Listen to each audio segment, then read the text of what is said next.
Ryul Seong-jin had a rule about black women, and it wasn't written down anywhere. It didn't appear in contracts or employee handbooks or the ledgers that tracked money flowing through his nightclubs in Daegu City's glittering downtown district. The rule simply existed, solid and unquestioned, like the foundation of the criminal empire his father had carved out of Korea's underworld 3 decades ago. He didn't date black women. Didn't hire them for his establishments. Didn't allow them past the velvet ropes of his exclusive clubs unless they arrived on the arm of someone powerful enough that refusing them would cost more than tolerating their presence. It was prejudice, pure and simple, inherited like the scar on his knuckles and the weight of expectation that pressed down on his shoulders every morning when he woke up. His mother saw things differently. She always had. That Wednesday morning, she arrived at his penthouse unannounced, moving through his private space with the quiet authority of someone who'd survived 3 assassination attempts and a government investigation that had nearly destroyed their family. She set her designer handbag on his granite countertop and looked at him with eyes that had watched men die and never flinched. "One date," she said, her voice cutting through the silence like a blade through water. "That's all I'm asking, Ryul. Before we go any further, let me ask you something. Where in the world are you watching from right now? Seriously, drop your city or country in the comments below because we genuinely love seeing how far these stories travel across the globe. And if you're invested in finding out what happens to Ryul and Amahle, hit that subscribe button so you never miss another story like this. Alright, let's continue." He didn't bother looking up from his laptop. Numbers cascaded down the screen in neat columns, legitimate business revenue mixing with the less legitimate income streams that required constant attention and careful laundering. The Song family empire demanded vigilance. One mistake, one moment of carelessness, and everything his father had built could crumble. "No," he said simply. "Her name is Amahle Masego," his mother continued as if he hadn't spoken. "She's a pediatrician, trained in South Africa and London. She volunteers at the free clinic in Daegu every weekend, working with immigrant families and children who can't afford proper medical care." "I said no, Mother." She picked up her teacup and set it down again with just enough force to make him look up. At 71, his mother remained as formidable as the day she'd stood beside his father during the territorial wars that had defined Daegu's underworld in the 90s. Her hair was perfectly styled, her clothes expensive but understated, and her gaze held the kind of coldness that came from watching the world try to break you and refusing to bend. "Your father made me a promise before the cancer took him," she said quietly. "He promised that you would marry before your 35th birthday. He promised that our family line would continue, that there would be heirs to carry forward everything he sacrificed to build." She paused, letting the words settle. "You have 6 months, Ryul. 6 months before you turn 35. Ryul's jaw tightened. He could feel the trap closing around him, could see the strategy his mother had been planning for months, maybe years. "I'll find someone suitable." "You've been saying that for 3 years. His mother stood, smoothing the fabric of her dress with practiced elegance. "Meanwhile, the young family is circling. They're watching our family, counting our weaknesses. They see a powerful organization with no clear succession plan, no continuity, no future. They think we're vulnerable." The young family. Ryul's grip tightened on his laptop. They controlled the southern districts of Daegu, running operations that competed directly with Song interests. For 2 generations, the families had maintained an uneasy peace, but peace only lasted as long as both sides respected each other's strength. "One blind date," his mother said again. "If you hate her, if there's no connection whatsoever, I'll never mention marriage again. You'll have full freedom to find someone in your own time." She picked up her handbag. "But if you refuse to even try, if you disrespect me by dismissing this without consideration, I'm giving your cousin Chai Du-hwan control of the Dorian district operations." The threat hit like a physical blow. Dorian was Ryul's territory, the crown jewel of his business interests. The nightclubs, the protection arrangements, the real estate developments that washed criminal money into legitimate investments, all of it was centered in Dorian. Du-hwan was a fool, reckless and arrogant, the kind of man who would burn through a fortune in 18 months and make enemies of everyone who mattered. "This is manipulation," Ryul said, his voice low and dangerous. "This is family." His mother walked toward the door, her heels clicking against the marble floor. "Friday night. 8 o'clock. I'm texting you the restaurant details. Wear something that doesn't make you look like a gangster. She left before he could formulate another argument. Ryul sat alone in his penthouse, surrounded by floor-to-ceiling windows that offered a panoramic view of Daegu spreading out below like a kingdom he'd inherited and expanded. Somewhere down there in those crowded streets, a woman named Amahle Masego was probably going about her day, completely unaware that she was about to become a footnote in his carefully controlled life. One date. 2 hours maximum. He'd be polite, distant, and unmoved. Then he'd report back to his mother that it hadn't worked out, and she'd have to accept reality. His rule would remain intact. His world would continue as it always had. Friday arrived faster than Ryul wanted. He spent the intervening days trying to convince himself this was a minor inconvenience, a small price to pay to maintain peace with his mother and protect his business interests. But something gnawed at him, something that felt uncomfortably like curiosity. The restaurant his mother had chosen was exclusive in the way only Daegu's elite understood. No sign outside, no obvious entrance, just a discreet door on a side street in Yonggu that opened into an elevator lined with dark wood and brass fixtures. The kind of place where reservations required connections and silence was purchased along with the meal. Ryul arrived exactly on time, which was unusual for him. In his world, being late established dominance, created psychological advantage. Arriving on time suggested equality, and Ryul rarely considered himself anyone's equal. But his mother had chosen this battlefield carefully, and he respected strategy even when it was deployed against him. The elevator opened onto a rooftop restaurant where Daegu's skyline glittered against the night sky. Glass walls, minimalist decor, tables spaced far enough apart that conversations remained private. The maitre d' recognized Ryul immediately and led him to a corner table with the best view. Amahle was already seated. That was the first surprise. Every other woman Ryul had been set up with over the years had arrived fashionably late, having Googled his name and net worth, having calculated that making him wait would establish their value. But Amahle sat at the table his mother had reserved, reading something on her phone, completely at ease in her own presence. The second surprise was that she was stunning. Not in the manufactured way of the women who usually pursued him, the actresses and models and socialites who saw him as a prize to be won, a connection to be exploited. Amahle had natural hair pulled back elegantly from her face, minimal makeup that highlighted rather than concealed, and wore a deep blue dress that was sophisticated without trying too hard. She looked like someone who knew exactly who she was and felt no need to apologize for it. She glanced up as he approached. Her eyes were dark brown, almost black, and completely unimpressed. "Ryul?" she asked in Korean, her accent marking her as a foreigner but her pronunciation careful and correct. "Yes." "You're Amahle." "I am." She gestured to the chair across from her. "Your mother didn't tell me much about you except that you run the family business and apparently need to get married soon. Should we order first, or would you prefer to get the awkward part over with?" Ryul sat down, momentarily thrown off balance. "What awkward part?"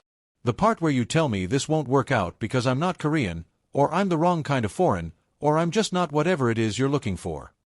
She said it without bitterness, just stating observable facts. "Your mother was incredibly sweet when we met at the clinic, but I could tell this was a setup. So let's have a nice meal, make polite conversation for your mother's sake, and then we can both move on with our lives." There was something almost insulting about how easily she dismissed him. Ryul was accustomed to women who tried too hard or who played hard to get because they assumed he'd chase them. This was neither. This was a woman who'd already decided he wasn't worth the effort. "You're a doctor," he said, more as a statement than a question. "Pediatrician," she corrected. "I work at Daegu Central University Hospital during the week. The free clinic on weekends." "Why Korea?" "Why not Korea?"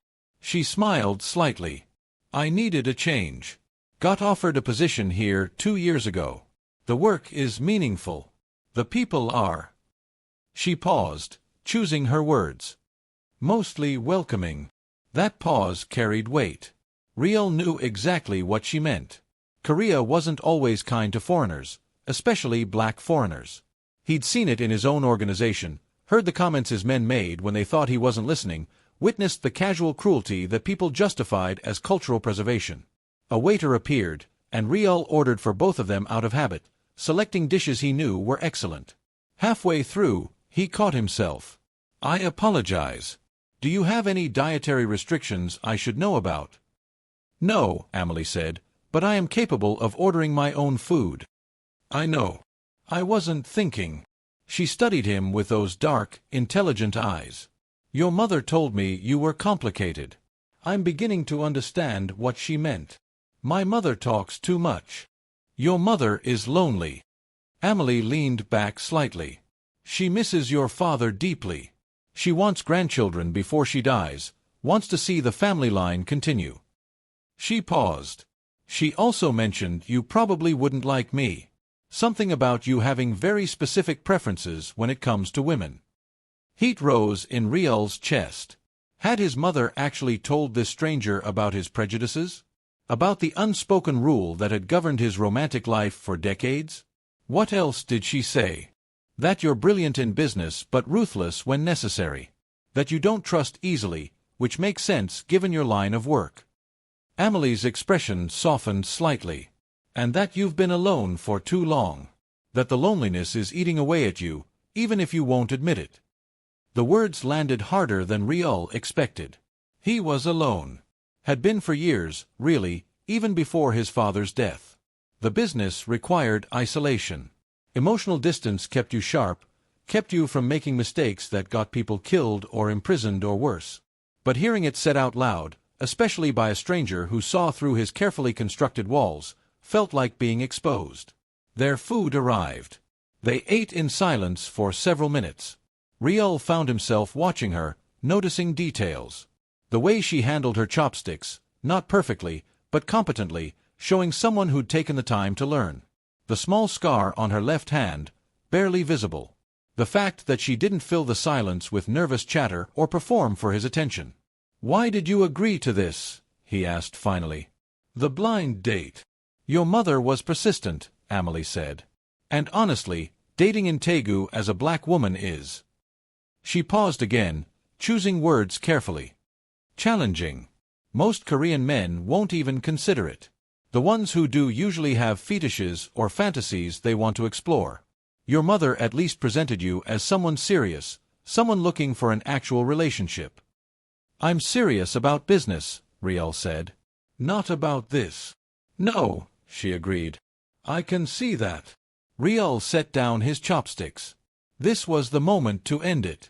Thank her for her time, pay the bill, report back to his mother that they'd tried and failed. Simple. Clean. But something kept him seated, something that felt like curiosity or maybe loneliness disguised as curiosity. "What made you become a doctor?" he asked. Amahle looked genuinely surprised by the question. "My younger brother. He had sickle cell anemia. Spent most of his childhood in and out of hospitals." Her voice went quiet, losing some of its confidence. "I watched the doctors try to help him, try to manage his pain and give him some quality of life. He died when he was 14. I was 16. She looked down at her plate. "I decided then that I wanted to be the kind of doctor he deserved but didn't always have." Something cracked open in Ryul's chest. Not much, just a hairline fracture in the walls he'd built around himself, but enough to let something in. "I'm very sorry for your loss." "It was a long time ago." Amahle smiled, but it didn't quite reach her eyes. "What about you? Did you always want to run the family business?" The question was innocent enough on the surface, but they both understood what family business actually meant. His mother had probably been vague about the details: the protection rackets, the gambling operations, the nightclubs that laundered money, the political connections maintained through bribes and favors and carefully applied pressure. But Amahle wasn't naive. She knew. "I didn't have a choice," Ryul said carefully. "My father built something significant. I inherited it. Refusing would have meant watching it fall apart or fall into hands that would have destroyed everything he worked for." "Do you like it?" No one had ever asked him that question. Not his mother, not his advisors, not the men who worked for him. They all assumed that power and wealth were their own justification, that enjoying the work was irrelevant. "I'm good at it," he said. "That's not what I asked." Ryul met her eyes directly. "No. I don't like it. But it's mine, and I protect what's mine." They finished dinner. Ryul paid despite Amahle's attempt to split the bill. They walked out into Daegu's cool night air, the city alive around them with neon signs and traffic and people living normal lives that had nothing to do with criminal empires or arranged marriages or the weight of family obligation. "Thank you for dinner," Amahle said.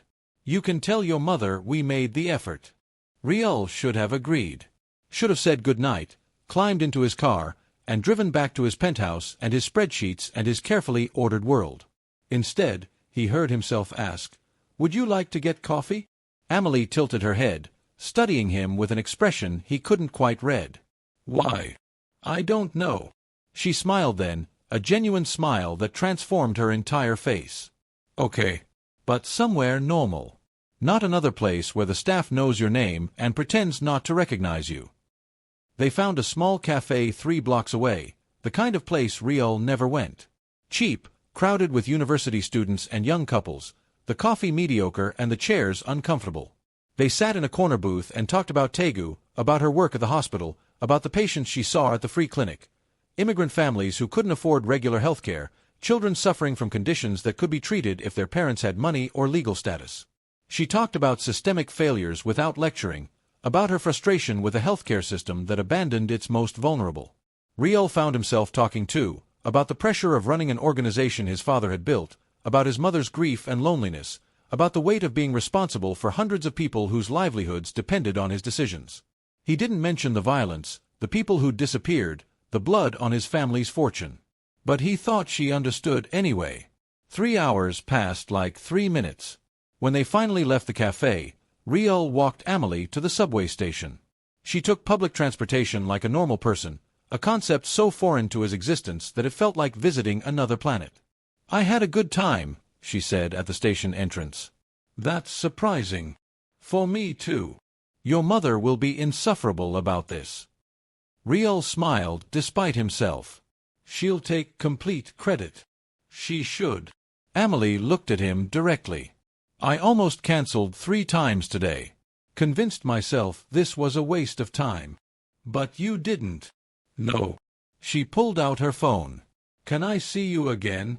The question should have triggered every defense mechanism Ryul had developed over 35 years. But instead, he felt something like hope, dangerous and unfamiliar. "Are you sure?" he asked. "I'm still everything your mother probably didn't mention. Still involved in businesses that exist in legal gray areas. Still someone whose family name carries weight for reasons that aren't always good." "I know." Amahle's expression grew serious. "And you're still someone with very specific prejudices about women who look like me." The words hung between them, honest and cutting. Ryul could deny it, could pretend she'd misunderstood. But she deserved better than lies. "Yes," he admitted quietly. "Then why ask to see me again?" "Because." Ryul struggled to articulate something he barely understood himself. "Because you make me want to question things I've never questioned before." Amahle was quiet for a long moment. Then she held out her phone. "Give me your number." "But Ryul, if we do this, I need complete honesty from you about who you are and what you do. I work with vulnerable people, with children and families who are already marginalized. I can't be involved with someone who hurts them." The request was reasonable and impossible. Ryul's business interests definitely hurt vulnerable people, whether directly or indirectly. The protection money his organization collected made it harder for small businesses to survive. The gambling operations preyed on addiction. The nightclubs and entertainment venues employed women in situations that weren't always fully consensual. But he gave her his number anyway, because the alternative was walking away, and he suddenly couldn't imagine doing that. They texted that night. Nothing profound, just small exchanges. A photo of her cat, a massive orange creature named Kimchi who apparently ruled her apartment with an iron paw. A complaint about hospital bureaucracy.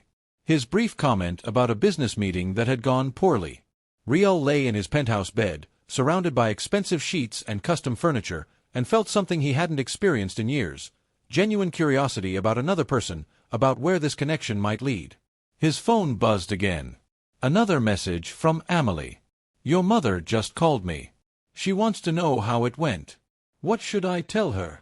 Ryul smiled in the darkness of his bedroom. "Tell her you're reconsidering your standards." "Huh." She'll love that. Good night, Ryul. Good night, Amahle. He fell asleep thinking about her smile, about the scar on her hand he wanted to ask about the way she'd looked at him like he was a person rather than a position or a bank account or a problem to be managed. He fell asleep not knowing that in 6 months she'd force him to choose between everything he'd built and everything he might become. Not knowing that loving her would cost him his empire and save his soul. They saw each other 3 times in the next week. Coffee on Tuesday at the same cheap cafe, both of them laughing about how terrible the coffee actually was. Lunch on Thursday at a restaurant near her hospital, where she introduced him to colleagues who had no idea who he really was, who saw him as just Amahle's new boyfriend. Dinner on Saturday at a tiny Ethiopian restaurant in Bukgu that Amahle chose, where Ryul ate injera and spicy what with his hands and tried not to think about what his father would have said about this. His father had built an empire on knowing exactly where everyone belonged, on maintaining clear boundaries between different worlds. But his father was dead, and Ryul was beginning to realize that some boundaries existed only because no one had bothered to question them. On their 4th date, Amahle invited him to the free clinic where she volunteered. "I want you to see what I do," she said. "Not just hear about it secondhand." Ryul almost refused. The clinic was located in a neighborhood his organization controlled through protection arrangements. Small businesses there paid monthly fees to ensure nothing unfortunate happened to them. It was a system everyone understood and no one discussed openly. Going to the clinic meant confronting the human cost of that system, seeing the faces of people whose lives his business made harder. But he said yes because refusing would mean admitting shame, and he'd never allowed himself to feel shame about the family business before. The clinic occupied the ground floor of an aging building, 3 exam rooms, a cramped waiting area with mismatched chairs, and a supply closet that served as the pharmacy. Amahle introduced him to the other volunteers, 2 nurses and another doctor who barely glanced up from their work, too focused on the steady stream of patients. The waiting room was packed. Southeast Asian migrant workers who sent most of their wages home to families they hadn't seen in years. African students who couldn't afford the international health insurance their universities technically required. Elderly Koreans who'd fallen through gaps in the national healthcare system, people whose prescriptions cost more than their monthly income. Ryul recognized faces. The Thai woman who owned a small restaurant that paid protection money to one of his lieutenants. The Nigerian man who ran an export business and complained every month about the fees. They recognized him too. He saw it in their eyes, the flash of fear, the quick aversion of their gaze, the way they shrank back slightly. Amahle was with a patient, so Ryul sat in the corner and watched her examine a feverish child, speaking in gentle Korean mixed with English, her hands careful and confident. Watched her explain prescription instructions to an elderly woman who couldn't read the pharmacy labels. Watched her stay late to see one more patient, then another, never turning anyone away. By the time they finished, it was past midnight. "You're exhausted," Ryul said as they walked to his car. He'd insisted on driving her home this time. "I'm fine." Amahle leaned against his car, looking up at Daegu's light-polluted sky where only the brightest stars managed to shine through. "This is what I do. What I'm meant to do. Every weekend I can manage." She turned to look at him. "Most of those people won't go to regular hospitals. They're afraid of being reported to immigration authorities, or they can't afford the costs, or they've been treated so poorly by the healthcare system that they've given up. So we try to help however we can." Ryul thought about the protection money, about the fees that squeezed already struggling businesses, about the system he helped maintain that pushed people into places like this clinic. "What are you thinking?" Amahle asked. "That I'm part of the problem." She didn't deny it. "Yes, you probably are." The honesty should have angered him. Instead, it felt like relief. No pretending, no polite fictions, no carefully maintained illusions. Just truth. "Can I ask you something?" Ryul said. "Always. Why are you spending time with me? You know what I do, what my family represents. It contradicts everything you believe in, every value you hold." Amahle was quiet for a long moment, considering her answer carefully. "Because I think you're more than what you do. I think you're someone who inherited a nightmare and you're trying to survive it the best way you know how." She paused. "And I think maybe you want to be better. You just don't know how yet. Something broke wider open in Ryul's chest, that hairline crack spreading, letting in more light than he'd experienced in years. The possibility that he could be something other than what his father had made him, that change wasn't betrayal but evolution. He drove her home, walked her to her door, kissed her for the first time in the fluorescent-lit hallway of her apartment building. She tasted like the terrible coffee they'd had earlier and something sweet he couldn't identify. Her hands came up to his face, gentle but certain, and Ryul felt like he was falling into something he couldn't control or predict or protect himself from. When they pulled apart, she was smiling. That was nice. Just nice. Very nice. Her expression grew serious. But Ryul, if we're doing this, really doing this, you have to promise me something. What? No lies. Not about what you do, not about who you are, not about the choices you make. I can handle truth. I can't handle being deceived or manipulated or kept in the dark about things that affect my life. Ryul thought about all the ways his existence was built on deception. The legitimate businesses that fronted for criminal operations. The politicians who accepted bribes while publicly condemning corruption. The carefully maintained fiction that the Song family was respectable, influential, but fundamentally legal. I promise, he heard himself say. They kissed again, longer this time, deeper. Ryul felt himself falling into something terrifying and wonderful, something that defied every rule he'd lived by, every prejudice he'd carried, every wall he'd built around his heart. It was the best he'd felt in years. His mother noticed the change immediately. Over tea the following week, she watched him with knowing eyes that had seen through his defenses since childhood. You're smiling more, she observed. Amahle must be good for you. Don't gloat. I'm not gloating. I'm being proven correct. There's a significant difference. She poured more tea with practiced elegance. When will you bring her to family dinner? Ryul's stomach tightened. It's too soon. It's been 3 weeks. That's practically engaged by your usual standards. The family won't accept her. His mother's expression hardened, her voice taking on the steel that had helped her survive decades in a world that destroyed weaker people. The family will accept whoever I tell them to accept. I didn't survive your father's territorial wars and 3 government investigations by being weak or accommodating. She met his eyes directly. If you want this woman, you bring her to dinner. You show everyone that she matters to you. Or they'll smell weakness and use it against you both. She was right, and Ryul knew it. His cousin Du Hwan was already circling, making subtle comments about Ryul's divided focus. The Young family had reached out twice about potential marriage alliances that would strengthen both organizations. The older members of the Song syndicate talked about tradition and bloodlines, coded language that meant they didn't want change or outsiders or anything that challenged their comfortable prejudices. But Ryul was tired of living by rules made by dead men who'd never questioned whether those rules served any purpose beyond maintaining power. Fine, he said. Next Sunday.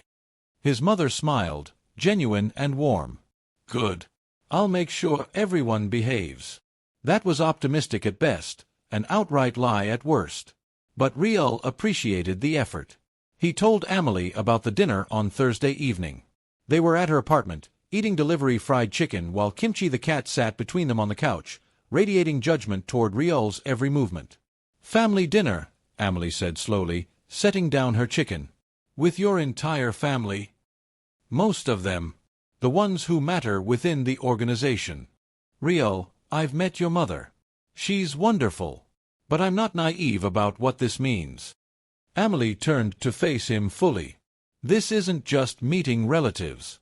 This is you presenting me to the power structure of a criminal organization. People who will judge whether I'm suitable, whether I'm a liability, whether I threaten their interests. Yes. And if they decide I'm not acceptable? Ryul didn't answer immediately. If the family decided Amahle was a problem, if they saw her as a weakness they could exploit or an embarrassment they couldn't tolerate, things would become complicated quickly. His mother could protect them to a point, but there were limits to her influence, boundaries even she couldn't cross. Then we deal with it together, he said finally. Amahle studied him for a long moment, her expression unreadable. You're asking me to walk into a room full of people who will hate me for things I can't control.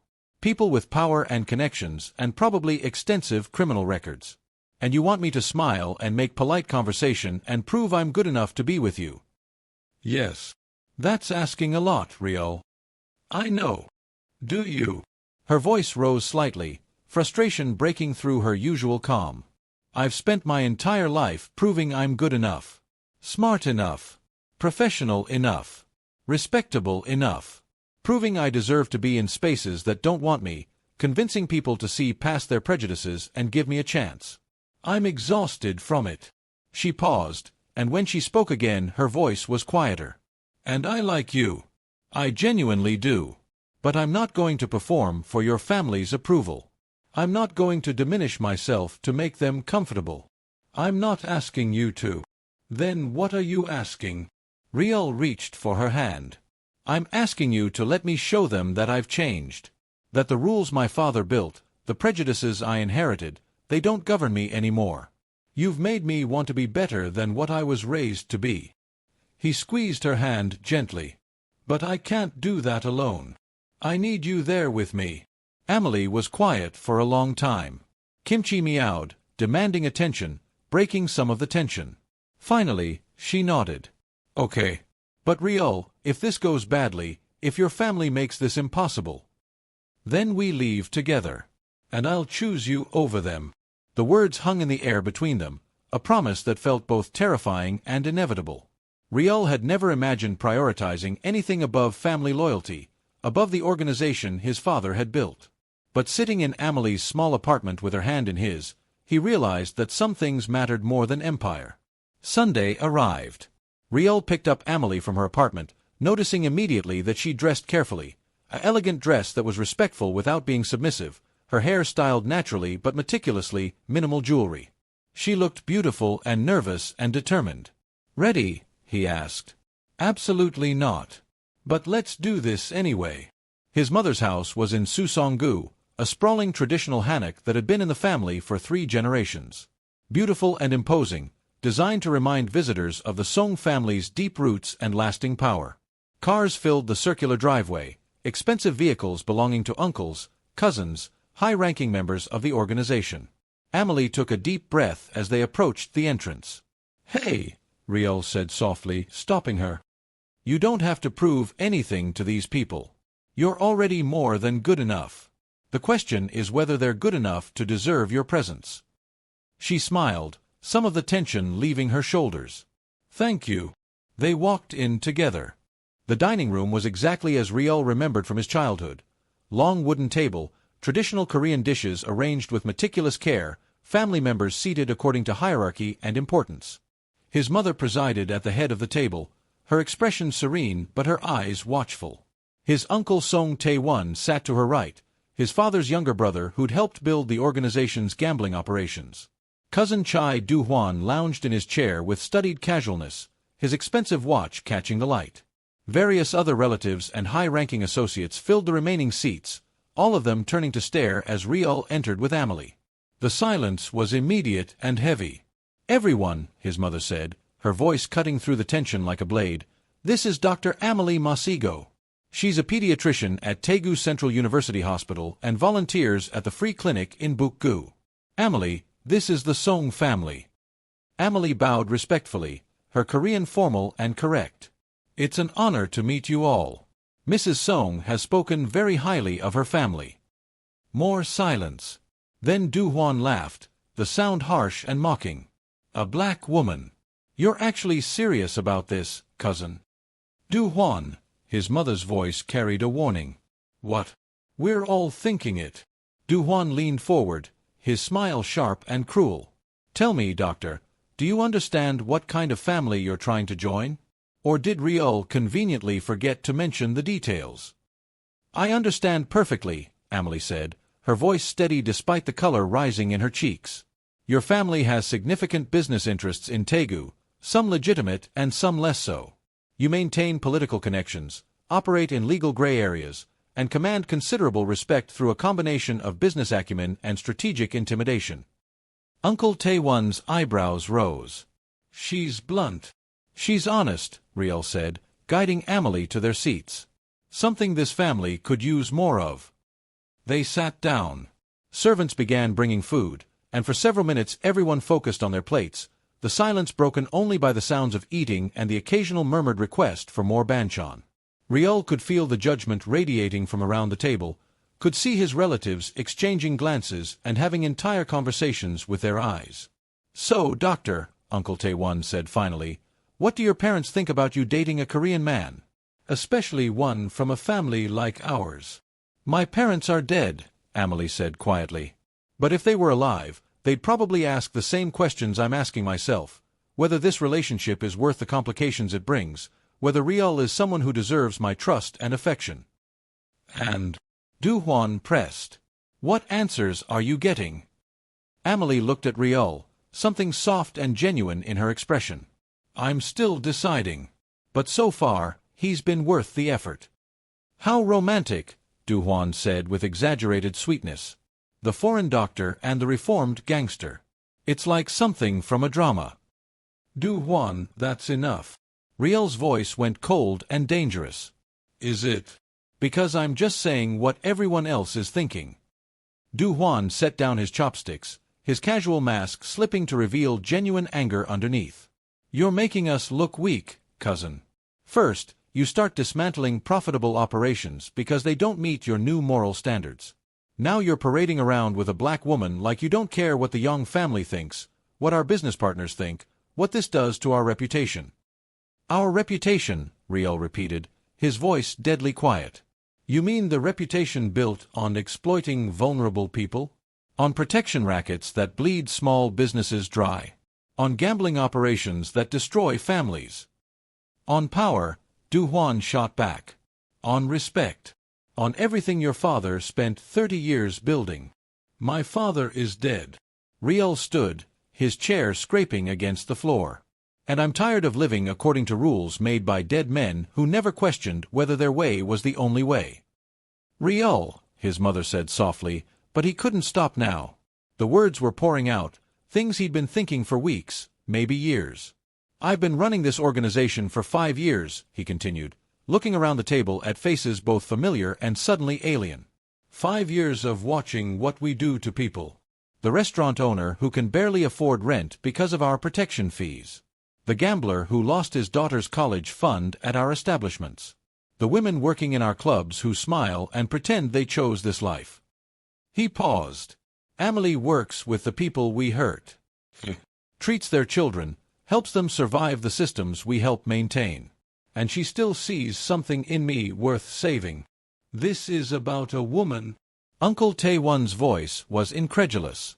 "You're questioning everything because of some foreign doctor you've known for 3 weeks?" "No." Ryul looked at Amahle, seeing the tears in her eyes that she was fighting to control. "I'm questioning everything because she made me realize I've been lying to myself. Telling myself the business was necessary, that we were providing services people wanted, that we were no worse than anyone else operating in the shadows." He turned back to his family. "But we are worse. Because we have the power to choose differently, and we don't." "Power?" Do-hwan laughed. "You think you have power?" "Ryul, you're nothing without this family, without the organization. You're just another rich kid playing at being a gangster." "Then I'll be nothing." Ryul pulled out his phone, began typing rapidly. "I'm sending instructions to our accountants to begin the process of legitimizing all Song family operations. The protection rackets end. The gambling halls get sold or converted into legal businesses. The clubs implement proper labor standards and worker protections." The table erupted. Voices rose in anger and disbelief. Uncle Tae-won stood, his face red with fury. Do-hwan was shouting something about betrayal. Other relatives were demanding he reconsider, asking if he'd lost his mind. Only his mother remained quiet, watching him with an expression he couldn't quite read. "You can't do this," Uncle Tae-won said, his voice shaking. "The Young family will see this as weakness. They'll move on our territories, take everything we've built." "Let them try," Ryul said. "I'd rather lose everything honestly than keep it through exploitation." "This is insane," Do-hwan hissed. "You're destroying an empire for some woman you barely know." "No." Ryul took Amahle's hand, helped her stand. "I'm choosing to be better than this. Better than what my father was. Better than what I've been. If you can't understand that, if profit matters more to you than humanity, then you never understood what real leadership means.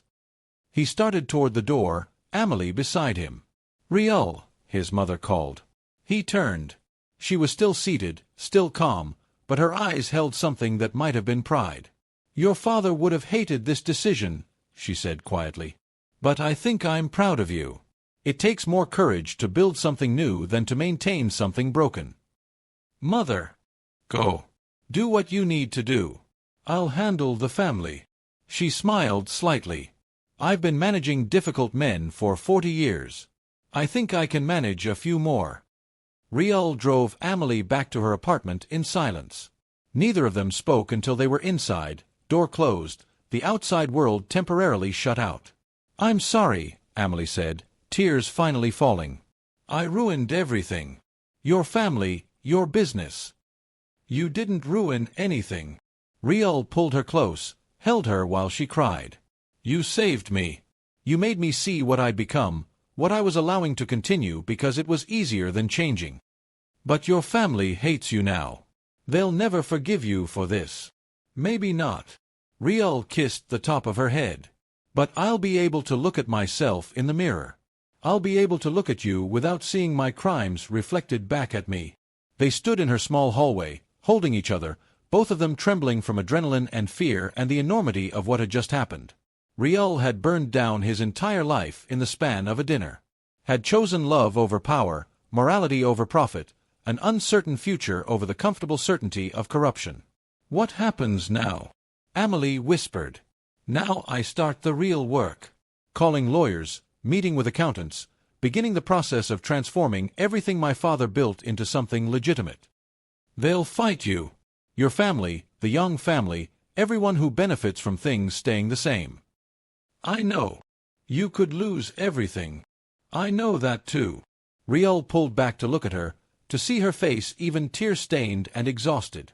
But I'd rather have nothing and have you than have everything and be the person I was. She kissed him then, desperate and salt-tasting from tears, and Ryul felt like maybe, possibly, they'd survive this.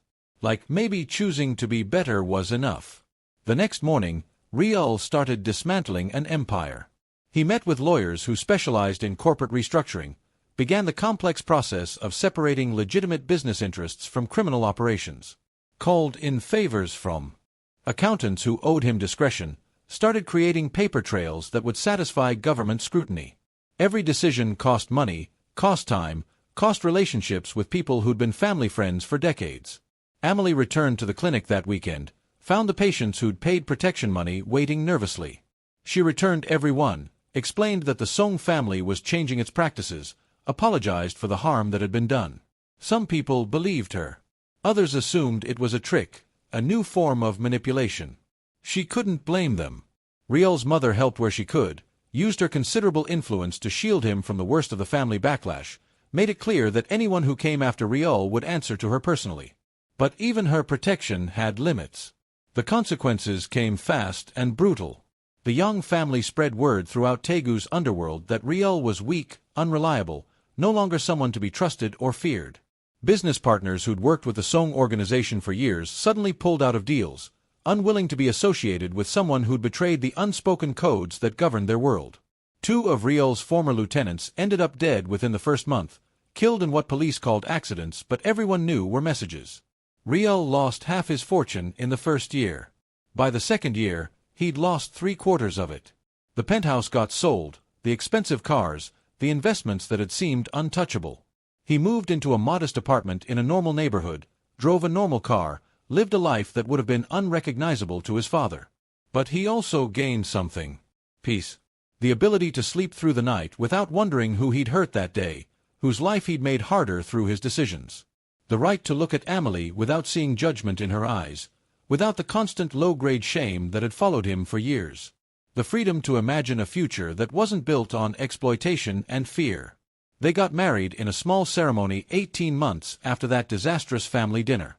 Just his mother, Amahle's older sister who flew in from Johannesburg, and a handful of friends from the clinic. No family associates, no business partners, no one who represented the world Ryul had left behind. His mother cried during the ceremony, not from sadness but from something that looked like relief. Like she'd been waiting years to see her son become someone worthy of the love he was receiving. "Your father would have hated this," she whispered to Ryul as they took photos afterward. "But he was wrong about so many things. I'm glad you figured that out before it was too late." They honeymooned in Jeju Island for a week, stayed in a small guesthouse that cost less than a single night at the hotels Ryul used to frequent. They hiked, ate fresh seafood, watched the ocean and talked about the future they were building together. No bodyguards, no security concerns, just two people learning how to be normal. 5 years after that family dinner, Ryul ran a small consulting firm that helped legitimate businesses navigate Korean regulations and tax codes. The work was boring, paid a fraction of what he used to make, but it was clean. Honest. He helped people instead of hurting them, built things instead of breaking them. Amahle continued working at the hospital, still volunteered at the clinic every weekend. They lived in a 2-bedroom apartment in a middle-class neighborhood, drove a 7-year-old Hyundai, had normal problems like figuring out whose turn it was to do laundry and whether they could afford to replace their aging refrigerator. Uncle Tae-won died in prison, convicted of crimes Ryul had testified against when prosecutors had come calling. Do-hwan fled to Thailand to avoid prosecution, sent occasional bitter messages that Ryul blocked without reading. The young family absorbed what remained of Song territories, though Ryul heard through former contacts that they were facing their own internal struggles, the younger generation questioning the old ways. Sometimes Ryul missed the power. The weight of people needing him, depending on his decisions, the electric feeling of controlling something vast and complex.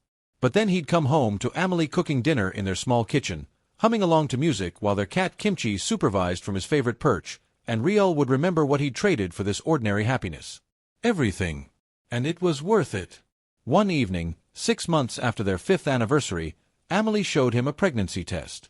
2 pink lines, clear and undeniable. She cried happy tears while Ryul held her, his own vision blurring. He thought about his father, about the empire built on pain and fear and exploitation.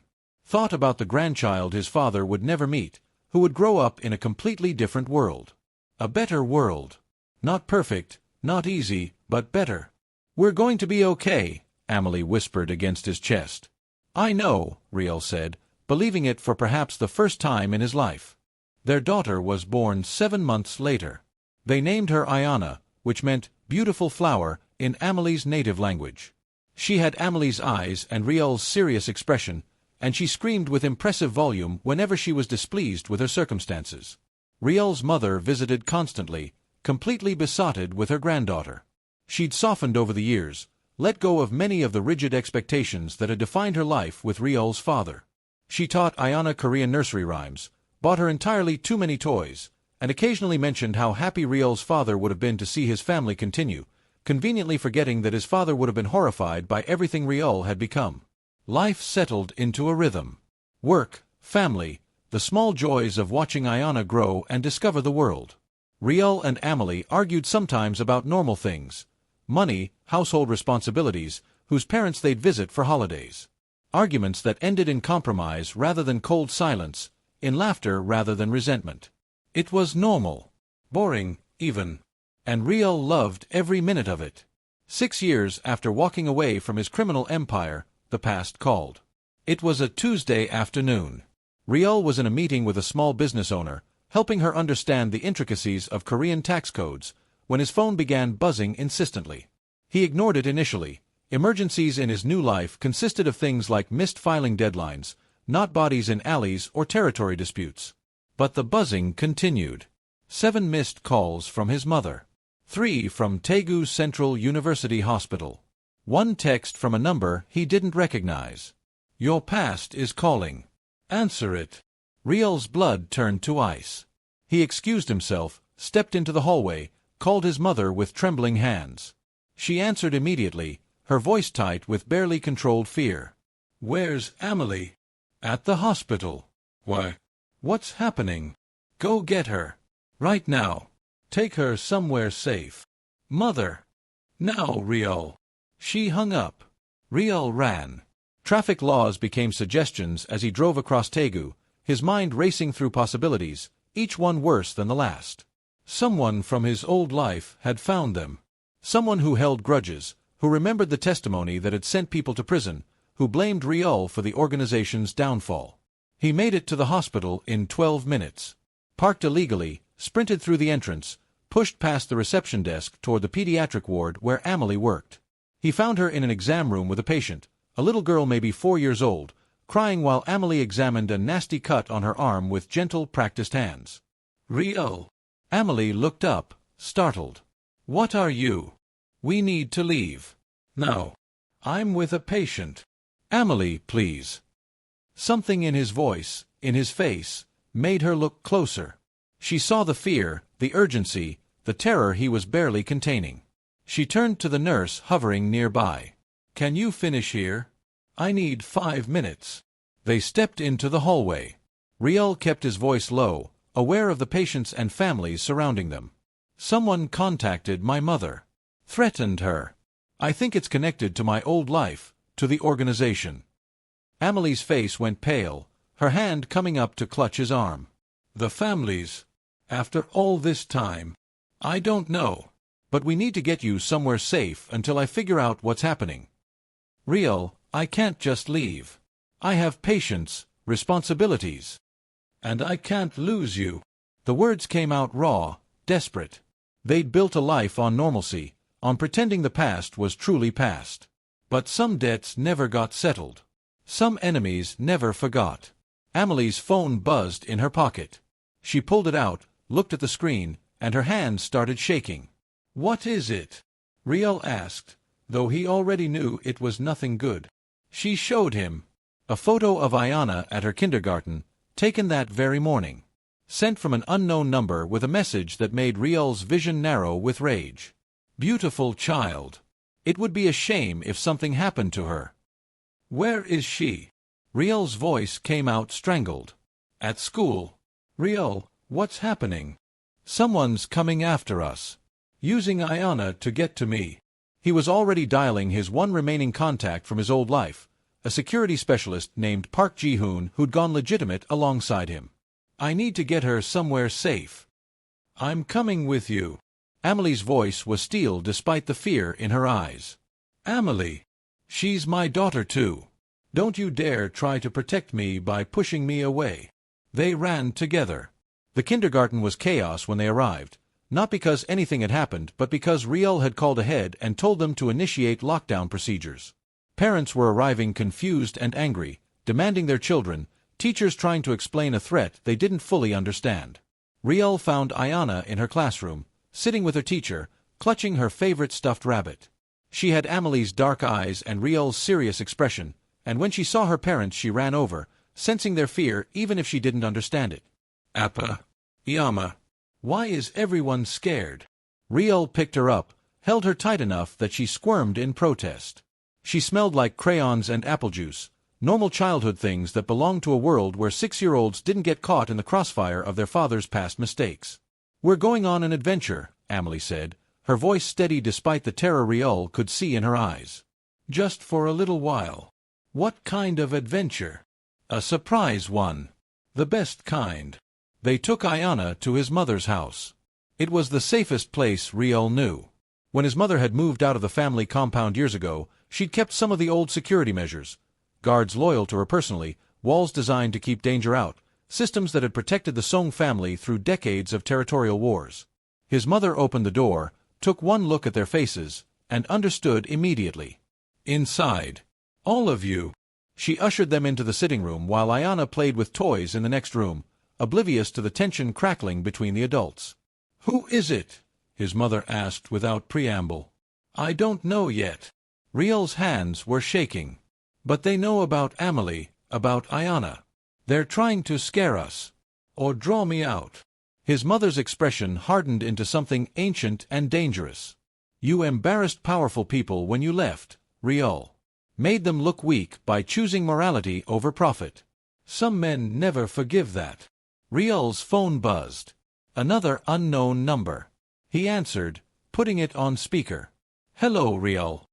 The voice was familiar, male, speaking Korean with a slight accent that triggered a memory Ryul couldn't quite grasp. It's been a long time. Who is this? Someone you wronged. Someone you destroyed when you decided to play hero and abandon everything your father built. Then Ryul remembered. Kang Min-suk, one of his father's oldest associates, a man who'd run the gambling operations with ruthless efficiency. Ryul's testimony had sent him to prison for 12 years. He'd gotten out 6 months ago. Min-suk, Ryul said quietly. Very good. I wasn't sure you'd remember me. After all, I was just one of many lives you ruined when you chose that woman over your family. Amahle flinched. Ryul reached for her hand, squeezed it tight. What do you want? What you took from me. My reputation. My business. My life. 12 years in prison, Ryul. 12 years of watching my family abandon me, my children stop visiting, everything I built fall apart. Min-suk's voice was calm, which somehow made it worse. But I'm a reasonable man. I'll settle for watching you lose what you value most. Touch my family and I will kill you. The words came out cold and certain. Not as a crime boss. As a father. Do you understand me? Min-suk laughed. There he is. The real Ryul. The one who pretends to be civilized but still has blood on his hands. His voice turned mocking. Tell me, does your wife know about the people you killed? Does your daughter know her father used to make people disappear? Ryul hung up. The room was silent except for Ayana's laughter from the next room, the sound of innocence completely unaware of the darkness circling. He's going to come after us, Amahle said, her voice breaking. Isn't he? Yes. Then we run. We leave Korea, start over somewhere else. He'll follow. Men like Min-suk don't stop. Ryul looked at his mother, saw the calculation in her eyes. Can you keep them safe here? For a while. But Ryul, if this man wants blood, eventually he'll find a way. She was right. There was only one way to end this.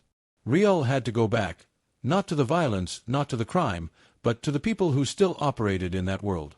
The ones who owed him favors, who remembered when he'd been powerful enough to protect them or destroy them. He stood. Amahle grabbed his arm immediately. Don't. Whatever you're thinking, don't do it. I have to end this. Not by becoming what you were, Ryul. We've built something good here. Something worth protecting. Don't throw it away. I'm not throwing it away. I'm protecting it. He cupped her face in his hands, thumbs brushing away tears. You and Ayana are everything to me. I won't let him hurt you. Then we go to the police. Legally. The police can't stop him. He's too connected, too smart. By the time they act, it'll be too late. Ryul kissed her forehead. Trust me. Please. Her eyes searched his, looking for the man he used to be, checking to see if the violence was calling him back. I didn't fall in love with a killer. Don't become one again. I'm not going to kill him. I'm going to make him understand that some people can't be touched. That some debts cost too much to collect. He kissed her properly then, desperate and gentle. Kissed Ayana, promised his mother he'd be careful. Then he left to visit ghosts. The first ghost was Lee Sang-woo, Ryul's former head of security.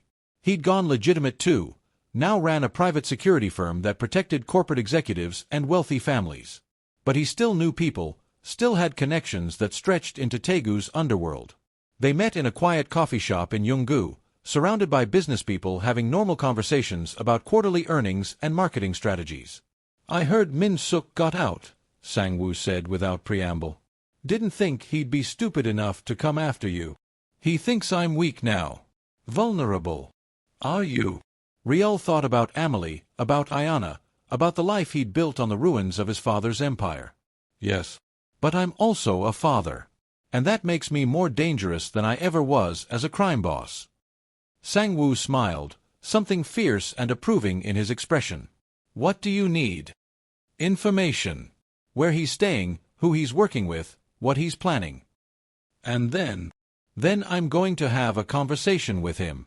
Remind him why people used to be afraid of the Song family. Sang-woo made calls. By nightfall, Ryul had addresses, names, schedules. Min-suk was staying in a cheap hotel in Bukgu, working with a crew of young criminals who didn't know Ryul's reputation, planning something for the end of the week. Ryul didn't wait. He went to the hotel that night, walked past the front desk like he owned the place, took the elevator to the 4th floor. Min-suk's room was at the end of the hall, number 412. Ryul knocked, his heart pounding but his hands steady. The door opened. Min-suk stood there, older than Ryul remembered, thinner, with eyes that had gone dead during 12 years in prison. He wore cheap clothes, lived in a room that cost less per month than Ryul used to spend on a single dinner. "I wondered if you'd come," Min-suk said. "We need to talk. No weapons, no tricks.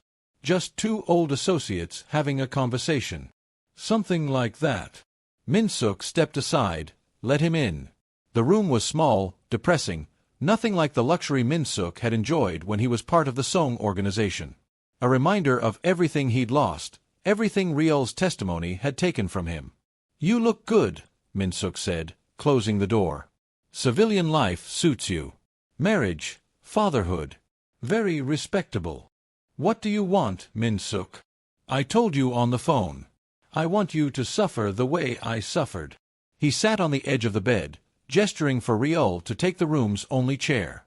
12 years in prison, Ryul. 12 years of watching my wife divorce me, my children stop visiting, my entire life disintegrate because you decided to grow a conscience. Because of the crimes you committed. I just testified about them honestly. You betrayed the family. Chose an outsider over your own blood, over everything your father built. Amahle is my family now. She and Ayana. And if you threaten them again, I will make you disappear. Ryul leaned forward. Not because I want to. Because I have to. Min-suk laughed, the sound bitter and hollow. You don't have the connections anymore. The power. You're a civilian, remember? A boring consultant who helps small businesses with their taxes. I don't need connections. Ryul pulled out his phone. I need one phone call to the prosecutors who would love to know about the witness intimidation you've been doing. The threats, the stalking. You're violating your parole, Min-suk. One call and you're back in prison for another 15 years. Min-suk's smile faded, something like fear flickering in his dead eyes. But I don't want to do that, Ryul continued. He pulled an envelope from his jacket, set it on the small table between them. I want to offer you something better. What? Open it.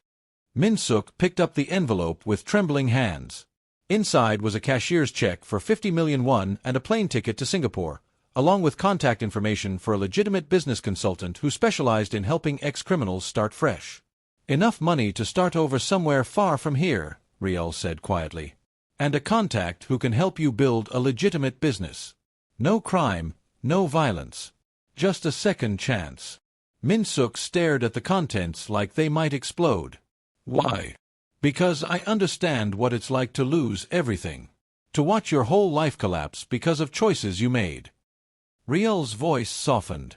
You can keep hating me, keep planning revenge. And I'll destroy you, not with violence, but with the law you're already violating. Or you can take this and build something new. Be better than what you were. You think money fixes what you did to me? No. But it's a start. And it's more than you'll get if you keep this up. Min-suk held the envelope, his hands shaking slightly. What if I take this and come back? Wait 5 years, 10 years, and then finish what I started? Ryul met his eyes directly. Then I'll be waiting. And next time, I won't be generous. He stood, walked to the door. Paused with his hand on the handle. I'm sorry for what my testimony cost you, Ryul said. But I'm not sorry for telling the truth. And I'm not sorry for choosing to be better than what my father raised me to be. He opened the door. I hope you make the same choice. Ryul left Min-suk sitting in that cheap hotel room, holding an envelope that represented mercy he probably didn't deserve. He didn't know if it would work, didn't know if Min-suk would take the money and disappear or take it and plot revenge anyway. But he'd offered a choice. The same choice Amahle had offered him 6 years ago. Be better, or be destroyed by your own bitterness. He drove back to his mother's house as dawn broke over Daegu, the city coming alive with normal people going to normal jobs, living normal lives that had nothing to do with criminal empires or old grudges or the complicated mathematics of mercy and justice. Amahle was awake, sitting in the kitchen with Ayana asleep in her arms. She looked up when Ryul entered, her eyes scanning him immediately for injuries, for blood, for signs that he'd become the person he used to be. "Is it over?" she asked. "I don't know. Maybe. Did you kill him?" "No." Ryul sat beside her, careful not to wake Ayana. "I gave him money and a way out." Amahle closed her eyes, relief flooding her expression. "Thank you." "For what?" "For choosing us again. For not becoming what he wanted you to become." Ryul looked at his daughter's sleeping face, so peaceful, so innocent. "I'll always choose you. Both of you. No matter what it costs." 3 days later, Ryul received a text from an unknown number. "I took the money. Don't expect gratitude. But I'm leaving." It was the closest thing to an ending they would get. Through former contacts, Ryul heard that Min-suk had indeed left Korea, moved to Singapore, started a small import business. Whether he'd stay legitimate or eventually fall back into old patterns, Ryul didn't know. But the threats stopped. The calls stopped. The fear that had gripped their household for those terrible days slowly loosened its hold. 1 month later, Ryul stood in Ayana's kindergarten auditorium, watching her perform in the school play. She was a flower, a very serious flower who took her role with intense concentration, just like her father. Amahle sat beside him, her hand in his, laughing at their daughter's adorable determination. Around them, other families did the same, normal families having normal moments, celebrating small achievements that meant everything. Ryul had spent years chasing power, building empires, living by rules that promised strength but delivered loneliness. Now he sat in a plastic chair too small for his frame, watching a 6-year-old forget her lines and improvise with complete confidence, and felt richer than he'd ever been when he controlled half of Daegu's underworld. After the play, they took Ayana for ice cream. She got chocolate all over her flower costume and declared she didn't care because she'd been the best flower in the whole play. Amahle tried to clean her up, made it worse, gave up laughing. Ryul took photos of both of them, his girls, his entire world. That night, after Ayana was asleep, Ryul and Amahle sat on their small balcony, looking out at the city lights of Daegu spreading below them like a sea of stars. "Do you ever miss it?" Amahle asked quietly. "The power, the respect, all of it." Ryul thought about it honestly. "Sometimes. I miss the feeling of controlling something vast and complex. The weight of people depending on my decisions. But then I remember what it cost. Who I had to become. The people I hurt." He pulled her closer. "And I realize I don't miss that person at all." "Who are you now?" "I'm still figuring it out." Ryul kissed the top of her head. "But I know I'm someone who loves you. Who wants to be a good father. Who wants to build things instead of breaking them." Amahle leaned her head on his shoulder. "That's enough." "Is it?" "For me. Always." They sat in comfortable silence, two people who'd survived their own worst instincts and a world that didn't want them together. Ryul thought about his father, about the empire built on fear and exploitation. Thought about the granddaughter his father would never meet, who would grow up knowing a different version of the Song family name, one associated with honesty, hard work, and the radical act of choosing love over power. He thought about Min-suk somewhere in Singapore, hopefully building something better. Thought about all the people he'd hurt over the years, the lives disrupted, the pain caused. And he promised himself again that Ayana would never know that version of him. She would grow up with a father who paid his taxes and helped small businesses and came home for dinner every night. A father who proved that people could change, that love was stronger than hate, that choosing peace over power wasn't weakness. It was the hardest, bravest thing a person could do. "What are you thinking?" Amahle asked.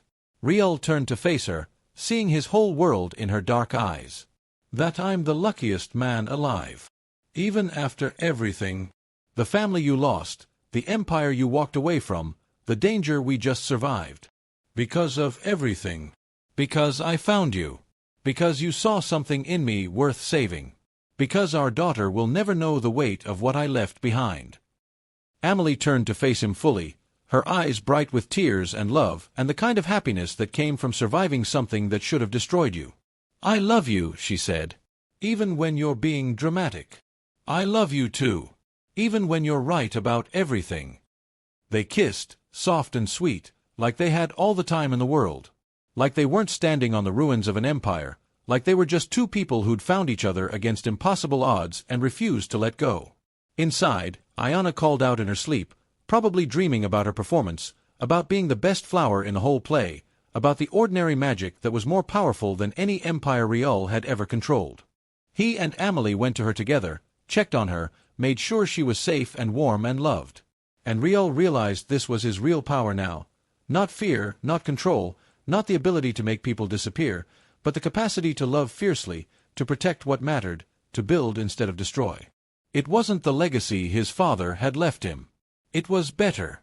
6 months later, Amahle spotted something strange. They were at another school event, one of the endless kindergarten celebrations that defined their calendar now. Parents crowded the small auditorium, phones out, recording every moment. Amahle was watching Ayana practice her dance routine when she saw him, a man standing at the back of the room, watching them. Something about him felt familiar, though she couldn't place why. When she turned to look directly at him, he was gone. "Did you see that?" she asked Ryul. "See what?" "There was a man." "Never mind. Probably nothing." But she held Ryul's hand a little tighter for the rest of the evening, and when they got home, she checked the locks twice before bed. Some ghosts, she was learning, never fully disappeared. They just waited in the shadows, patient and persistent, reminding you that the past was never quite as past as you wanted to believe. That night, Ryul held her close, both of them awake long after they should have been sleeping. Outside their window, Daegu continued its endless rhythm, a city of millions living their lives, pursuing their dreams, building their futures. And somewhere in those dark streets, the past watched and waited. But for now, in this moment, Ryul and Amahle had each other. Had Ayana sleeping safely down the hall. Had built something real and good from the ashes of everything they'd left behind. It was enough. It had to be. Before you go, we'd love to hear from you. What did you think of Ryul and Amahle's story? Have you ever had to choose between what was expected of you and what you knew was right? Drop your thoughts in the comments below. Your perspective matters to us. And if this story moved you, if it made you think or feel something real, don't forget to subscribe so you never miss another story like this. We'll be back soon with another powerful tale. Until then, take care of each other.